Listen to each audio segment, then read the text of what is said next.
Hi friends, இன்றைக்கி வீடியோவில் எல்லாருக்குமே ரொம்ப பிடிச்ச சம்சம் ஸ்வீட், பெங்காலி ஸ்வீட். இது பிடிக்காத ஆளே இருக்க முடியாது. நம்ம குலாப் ஜாமுன் அந்த மாதிரி ரொம்பவே டேஸ்ட் ரொம்ப நல்லாயிருக்கும். அது ஈஸியாக செஞ்சிடலாம். கொஞ்சம் 2-3 ஸ்டெப்பு தான் நம்ம பண்ணணும். அதுக்கு ஃபஸ்ட்டு 1 லிட்டர் பாலை நல்லா இந்த மாதிரி காய்ச்சதுக்கப்புறம் ஒரு மூடி லெமனை பிழிஞ்சு விட்டோம்னா நல்லா திரிஞ்சு வந்துடும். பன்னீர் எப்படி செய்கிறதுன்னு நிறைய வீடியோஸில் நான் போட்டிருக்கேன். ப்ளீஸ் செக் பண்ணி பார்த்துக்குங்க. ஸ்டெப் பை ஸ்டெப்பாக போட்டிருப்பேன். அதில் இந்த மாதிரி நல்லா திரிஞ்சு வந்ததுக்கப்புறம் அதை ஒரு துணியில் வடிகட்டிக்கலாம். வடிகட்டி நல்லா புழிஞ்சு மேலே ஒரு வெயிட் வச்சுட்டிங்கனாலே அது 1 ஹவரில் நல்லாவே தண்ணியெல்லாம் பிழிஞ்சு நல்லா வந்துடும். கேட்பாங்க நல்லா இப்படி மூடிட்டு மேலே ஒரு வெயிட் வச்சிடலாம். மீன்வெல் இந்த பக்கம் நம்ம சிரப் பண்ணிக்கலாம். சுகர் சிரப்பு 1 கப்பு சுகருக்கு 2 கப்பு தண்ணி விட்டுக்கலாம். இது கம்பி பதம், பாகு அந்த மாதிரிலாம் எதுவுமே கிடையாது. ஜஸ்ட் அந்த சுகர் கரைஞ்சாலே போதும். இதுக்கப்புறம் நம்ம 1 ஹவர் ஆயிடுச்சு. அந்த இது நல்லாவே இப்படி இதாக வந்துச்சு. இப்போ தண்ணியெல்லாம் போய் பன்னீர் சூப்பராக ரெடி ஆயிடுச்சு. இதை எடுத்து இதை நல்லா பிசைறது தான் முக்கியம். டோ மாதிரி சாஃப்டாக அந்த மைதா மாவு பிசையும் போது எப்படி ஒரு சாஃப்ட்னஸ் இருக்கும் அந்த மாதிரி கொண்டு வந்தால் திருலாகவே இருக்கக்கூடாது. சாஃப்டான ஒரு இது வரணும். நல்லா இப்படி ஒரு 10 நிமிஷம் கைவிடாமல் இந்த கை உள்ளங்கையை வச்சு நல்லா இப்போ அழுத்தி பிசைஞ்சோன்னா நல்ல ஒரு சாஃப்ட் இது வந்துடும். கேட்பாங்க லாஸ்ட்டாக நான் காட்டுறேன் எப்படி வந்திருக்குன்னு. 10 நிமிஷம் கைவிடாமல் நான் பண்ணியிருக்கேன். இப்போ பாருங்கள் எவ்வளோ மைதா மாவு மாதிரி சாஃப்டாக வந்துருச்சு. இதை எடுத்துகிட்டு இப்படி உள்ளங்கையில் ரவுண்ட் பண்ணிவிட்டு இப்படி அழுத்தி இப்படி பண்ணிங்கன்னா இந்த மாதிரி நீளமாக ஒரு இது வந்துடும். இதை செஞ்சு காட்டுறேன் பாருங்கள். ரவுண்ட் பண்ணிவிட்டு அப்புறமா இது பண்ணணும். இன்னொன்று செஞ்சு காட்டுறேன். இந்த மாதிரி நீட்டமாக தான் செய்யணும். அது அப்போ தான் நடுவில் ஸ்டஃபிங் மேலே இதெல்லாம் வைக்க முடியும், செடியெல்லாம். இப்போ அந்த சுகர் நல்லாவே கரைஞ்சிருச்சு.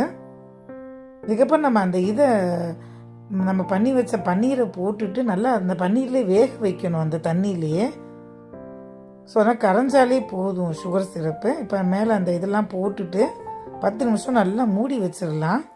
10 நிமிஷம் கழித்து காட்டுறேன் பாருங்கள் நான் எப்படி சாஃப்டாக டபுளாக வந்திருக்குன்னு. இங்கே பாருங்கள் ஒரு 10 நிமிஷம் கழிச்சு இப்படி நல்லா ஆறுனதுக்கப்புறம் அமுக்கி பார்த்தீங்கன்னா அது உடையக்கூடாது, அமுங்கக்கூடாது. நல்லா இப்படி ஃபுல்லாக ஒரு இதான மாதிரி இருக்கணும், ரவுண்டாக. இப்போ ரெடி ஆகிடுச்சு. அது நெக்ஸ்ட்டு உள்ளே வைக்கிற ஸ்டஃபிங் ரெடி பண்ணிக்கலாம். வீட்டில் கோவா இருந்ததுனால கோவா யூஸ் பண்ணிக்கிட்டு, இல்லைன்னா நீங்கள் 1 கப்பு இது மில்க் பவுடரை போட்டு இந்த இதை பண்ணிக்கலாம், உள்ள ஸ்டஃபிங் பண்ணிக்கலாம். கோவா இருந்ததுன்னா அதையும் போட்டுட்டு கொஞ்சமாக பால் விட்டு நல்லா இப்படி கலந்துகிட்டே வந்தீங்கன்னா எல்லாம் சேர்ந்து வச்சு நல்லா இந்த மாதிரி ஆயிரும், பால்கோவா மாதிரி ஆயிரும். இந்த சமயத்தில் ரிச்னஸ் கோசம் நான் 2 ஸ்பூனு மில்க் பவுடர் போட்டிருக்கேன். 10 நிமிஷம் கைவிடாமல் கிளறினீங்கன்னா நல்லா வாண்டியில் ஒட்டாமல் சுருண்டு வரும். இதுதான் ஸ்டஃபிங். நீங்கள் கொஞ்சம் வேணால் வெனிலா எசன்ஸ் போட்டுக்கலாம், இல்லைன்னா கொஞ்சம் ஏலக்காய் போட்டுக்கலாம். ஸோ இந்த மாதிரி வாண்டியில் ஒட்டாமல் வருது பாருங்கள். இப்போ இது ரெடி ஆயிடுச்சு. நெக்ஸ்ட்டு கடைசியில் எல்லாம் வச்சு அரேஞ்ச் பண்ணுறது தான் முக்கியம். அந்த பன்னீர் ரெடி ஆகிடுச்சு, உள்ளே வைக்கிற ஸ்டஃபிங் ரெடி, செர்ரியும் ரெடி. இப்போ 1 பை 1 நம்ம பண்ணிடலாம். ஃபஸ்ட் இந்த மாதிரி எடுத்துக்கங்க. பாருங்க எவ்வளோ சூப்பராக கட் பண்ண வருதுன்னா இதுதான் கரெக்டான பதம். நல்லா கட் பண்ணி கிராக் இல்லாமல் எதுவும் இல்லாமல் சூப்பராக கட் பண்ண வரணும். அந்த உள்ளே வச்சுக்க அந்த ஸ்டஃபிங் பண்ணுவோம் இல்லையா, கோவா வச்சு, அதையும் நல்லா உள்ளே இப்படி நீட்டமாக பண்ணி உள்ளே வச்சுருங்க. செர்ரி கட் பண்ணதை மேலே வச்சிடலாம். இப்போ ரெடி ஆகிடுச்சு. எந்த இடத்துலையுமே கிராக் இல்லாமல் உடையாமல் இருக்கணும், அதுதான் கரெக்டான கன்சிஸ்டன்சி. இப்போ இது ரெடி ஆயிடுச்சு. 1 பை 1 எல்லாத்தையும் ரெடி பண்ணிக்கலாம்.